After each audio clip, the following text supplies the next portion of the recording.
Hey, what's up? I'm Rory, technician on your camper. Gonna do your walkthrough for you. First of all, you're gonna need a 2 5/16 ball for whatever hitch system. Hopefully you get the sway control hitch system. That way you can protect your investment as you're traveling down the road. Also gonna need a locking pin to lock your coupling in place whenever you are engaged. Have a 7-way power cord here. This does your perimeter lights, stops, turn signals, also electric brakes for the camper. So have a brake controller for your vehicle. That way you're not using your vehicle to do your vehicle and the camper. Also provides 12-volt power for the camper. So plug it into your vehicle, start your vehicle, will provide 12-volt power for the camper. All right, safety chains. Also have your breakaway cable. As you can see, I only have pull through one chain link and then through the hook itself. Don't want to snake the cable through the chain links. If you do, it will defeat the purpose of pulling the safety pin out, which locks the brakes up on the camper just in case something happens, it comes disconnected from the vehicle. All right, electric tongue jack here. This is how you're going to raise and lower your stabilizers, your front and your rear stabilizers, and also lift the tongue jack up and down. So we'll push our power button, and then depending on what we're wanting to do. So in this case, when we get parked and get the camper off the vehicle, we want to extend our stabilizing jacks. All stab jacks, you can utilize all of them at one time, or you can individually drop or raise each one individually. This will do your tongue jack. So if you're wanting to use your tongue jack, you'll have to push tongue jack and then retract or extend whichever one that you're wanting to use with it. Basically, this is how we're going to lower or level the camper front to back. So make sure you get nice and level, and then run out your stabilizers to keep the camper nice and stable. Those are not levelers. They are mainly intended for stabilizing the camper only.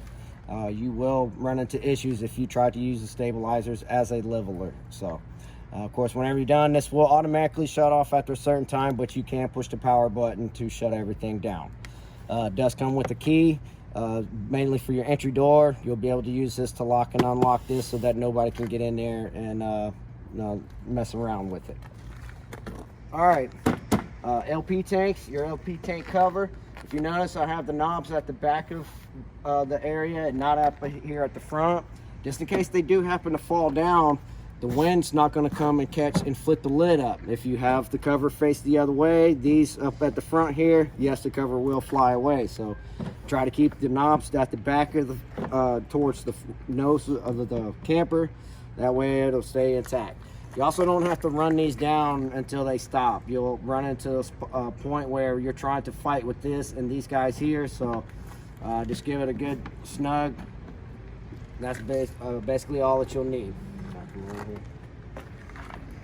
Over here we've got the your Group 27 battery. It is I'll call it. Okay. Group 27 battery, 12-volt deep cycle marine battery. It's a little bit bigger than the Group 24, so that way you'll be able to have a little bit more battery power for a little bit longer. Also have your spare tire located up at the front here.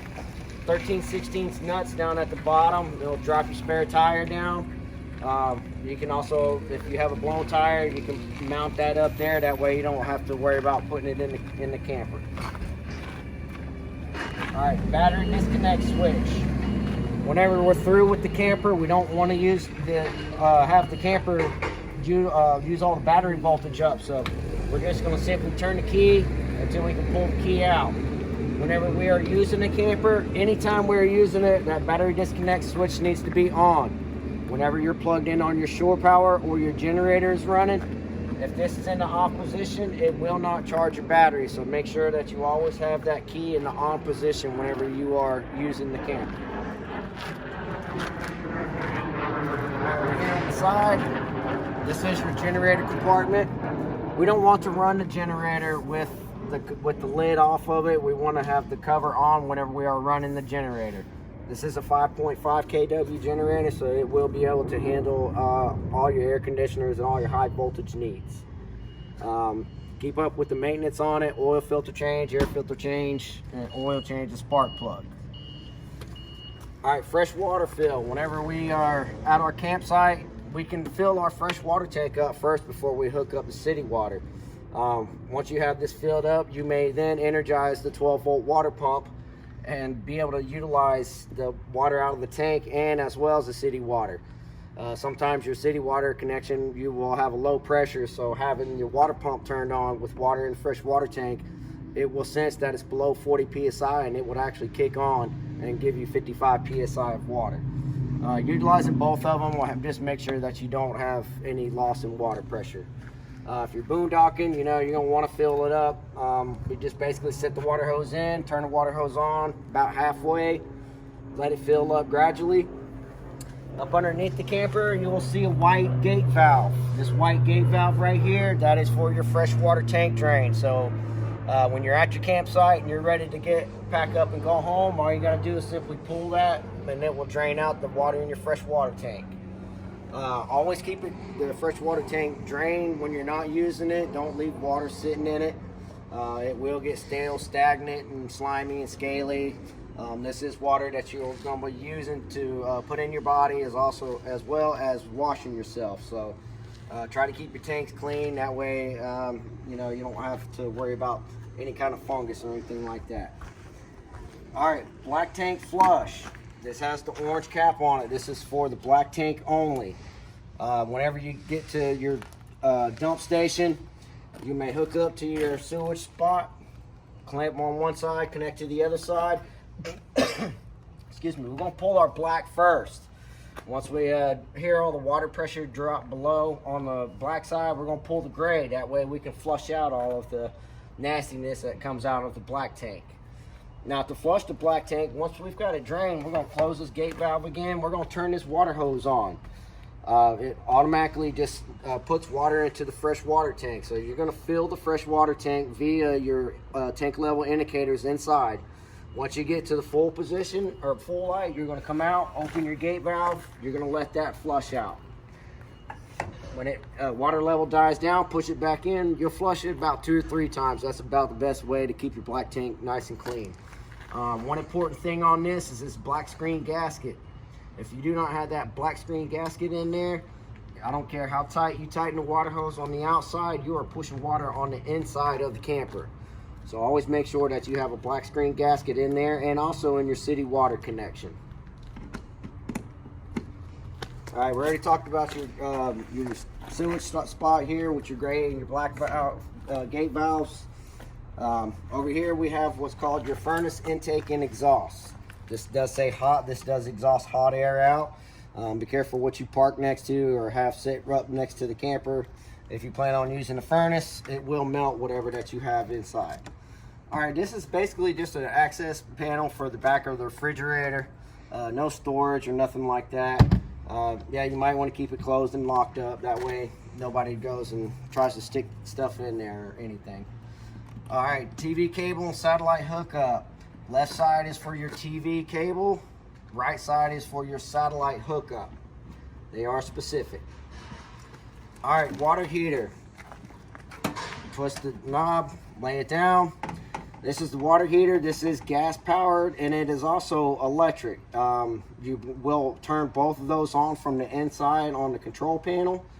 Whenever you're done with the camper, we need to drain the water out of the water heater. We don't want water sitting in there. It gets funky smelling and stuff like that. So we're gonna make sure we got the water pump turned off and also our city water connection. Once both of those are shut off, we're gonna pull the relief valve, relieve the pressure in it. Then we're gonna take a 15/16 socket with an extension and we're gonna remove our plug from here. Once you have the plug removed, then you're gonna open the valve to where it stays open and lets all the water drain out. You can set your cap down in there if you want to, close your cover back up, then your water heater is ready to go for your next camping trip. Just make sure that you put your plug back in before you start putting water in it. If not, you're just gonna have water just coming out. All right, city water connection. Basically, if you don't have your any water in your fresh water tank, you just simply hook a water hose up from here to a spigot. We'll provide water for the camper as well. Spray port, there is a blue spiral spray hose located in the front compartment. It's just a quick connect feature. You push it in, make your connection, and have a spray head on the end of it. Basically, if you need to like clean your feet off or clean the dog off, been out playing in the muddy water, something like that. Your power cord. This is for a 50 amp 25-foot power cord, which is located in the camper. Whenever you are hooked, it's a twist lock feature, so when you plug it in, make sure you give it a good twist. This is the most important part. Alright, that's about it on that. Alright, this is a gasoline only. This is to run your generator and also for your auxiliary fuel hose.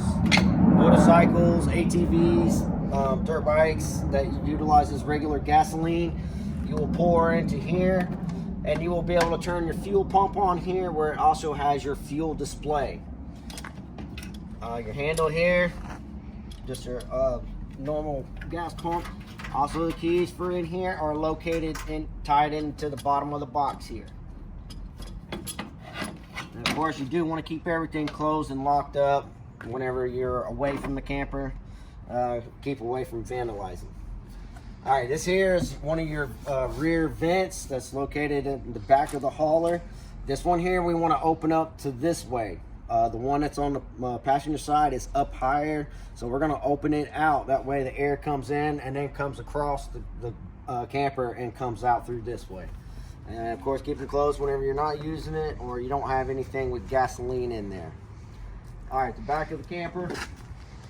As you can see, we're up close to the building, so you can't really drop the door down, but you have a key that will unlock your locks here. You'll simply pull it out, you'll give it a twist, that will allow you to pull your door down. Then when you push your door back in, we'll turn it back to this position, and then we'll lock it. That way nobody can come in here and unlock or vandalize it. Also, you can get you padlocks here on both handles if you want to. This is rear camera compatible. Just have to get the Voyager system, or if you happen to get your own rear camera, you probably have to remove that mount and install it yourself, and make sure you cover the holes.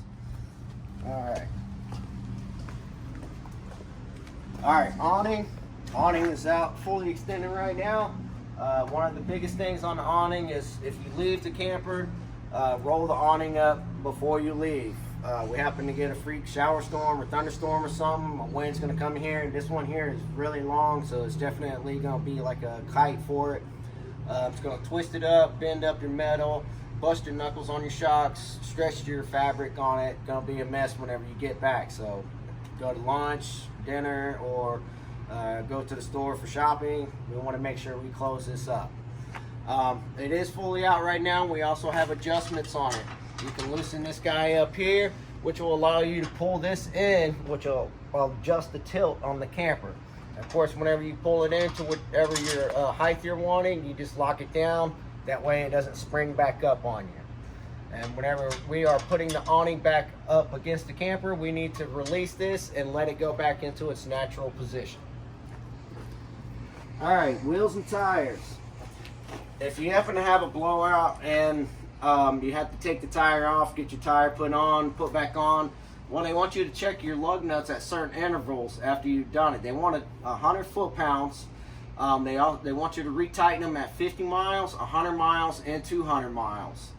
The lug nuts themselves are a 3/4 inch socket.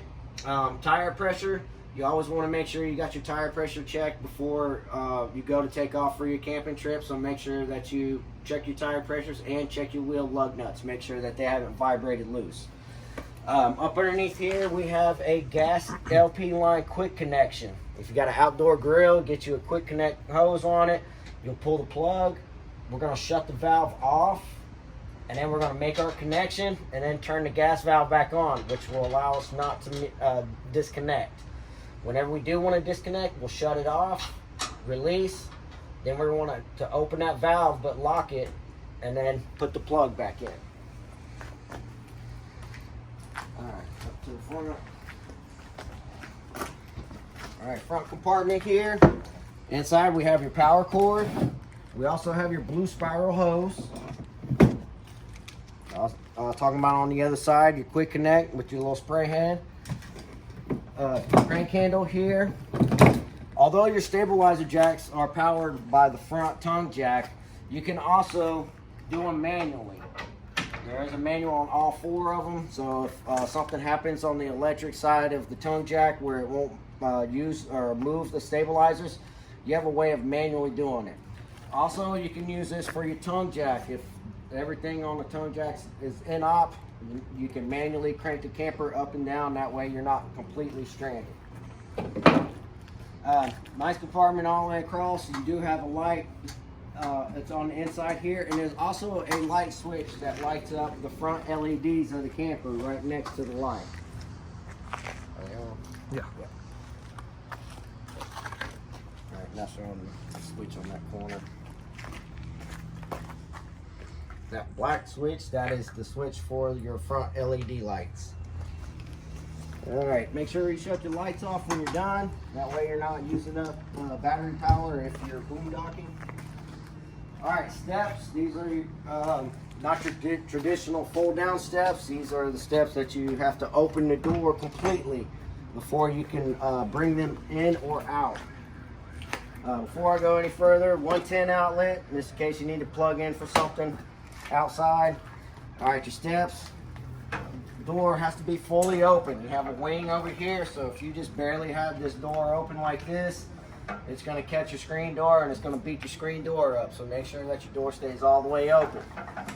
When you first get to the camper, we're going to unlock it. We're going to bring it down. We've got pins right here and right here.